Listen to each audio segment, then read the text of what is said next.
السلام عليكم ورحمة الله وبركاته. ازيكم يا حبايبي، عاملين ايه؟ ان شاء الله نعمل النهارده البسبوسه. ما تنسوش تفعلوا الجرس وتشتركوا في القناه واللايك. اول حاجه هنبدا بيها نوريكم المقادير.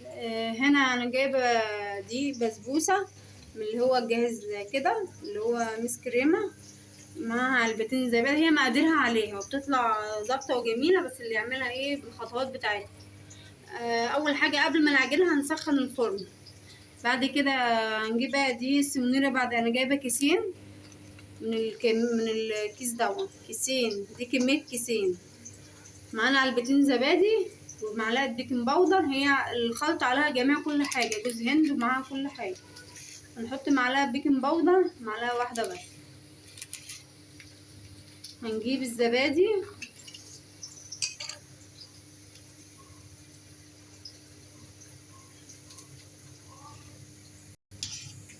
جبنا الزبادي، علبتين الزبادي.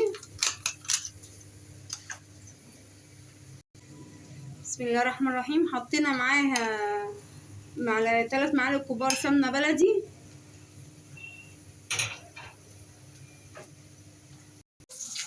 دلوقتي يا حبايبي احنا هنا جبنا السميد اللي احنا جايبينه الجاهز دون.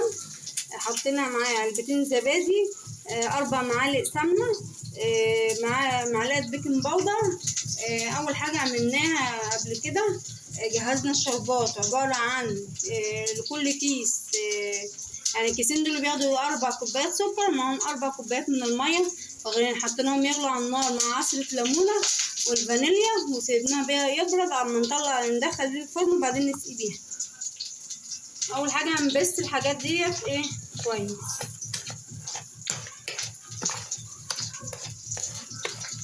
انا هستعمل ايدي عشان ايه اعرف اتحكم في الحاجه.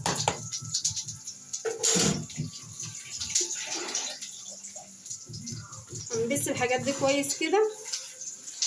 هنزود لها يعني ايه ميه بسيطه كده عشان تلم معانا، بس لما نبس ده كويس المقدار ده كله. معانا صينيه دهنينها سمنه، نبسه كويس كده، ندعك ده كله في بعضه.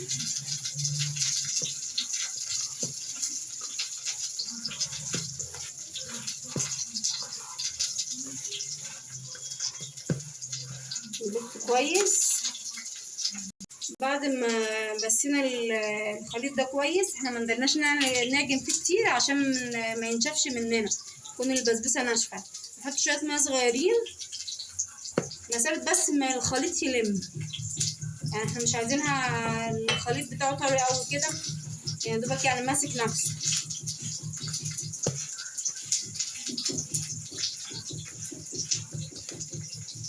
يعني حوالي نص كوبايه من الميه.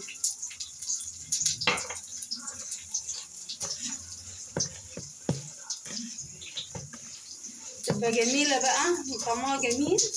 هنحطها بقى في الفرن على درجه حراره عاليه على الرف اللي في النص. هنجيب بقى دلوقتي الصينيه اللي احنا دهنينها سمنه، هنفرد فيه الخليط بتاع البسبوسه بتاعنا.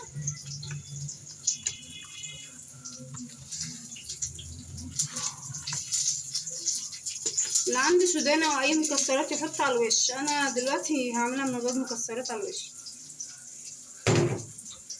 هنفرد كده بالراحه، ممكن تبل ايدك ميه.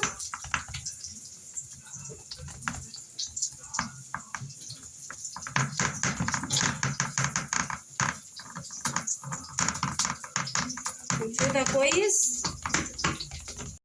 دلوقتي يا حبايبي بعد ما حطيناها في الصينيه بالشكل دون، هنحاول نرجعها كده يعني ايه ازاي كده عشان تتساوي كلها في مستوى واحد بالشكل دون. شكلها جميل اهي كلها مستوى واحد. هندخلها بقى الفرن ونطلعها نروح نسقيها بالشربات البارد على طول. دلوقتي يا حبايبي البسبوسه بتاعتنا خدت اللون الذهبي بالشكل دون، يعني نسقيها بالشربات فور، يعني ايه طول ما نطلعها من الفرن نسقيها على طول عشان تشرب الشربات.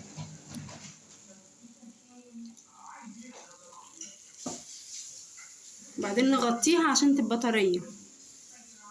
هي هتشرب الشربات كله ما شاء الله، هي شاربه الشربات كله. نظبطها بالشكل دوت بقى.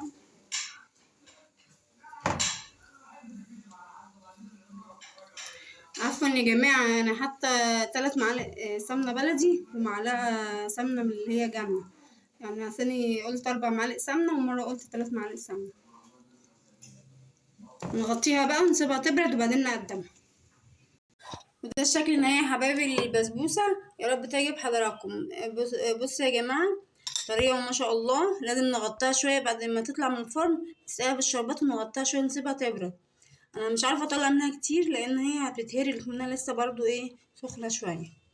ان شاء الله تعجب حضراتكم. وانطة لو فيها موتي لا عادي مش فارقة، اي بطل اخره معايا طلقة. كابتن يلا عايش القلاطة، احنا معانا سر انبساطة. راجع لي تاني بعد ما كله شاطط، شايل فلوس كتير تحت البلاطة. هوب عنتر ابن شداد انا خارج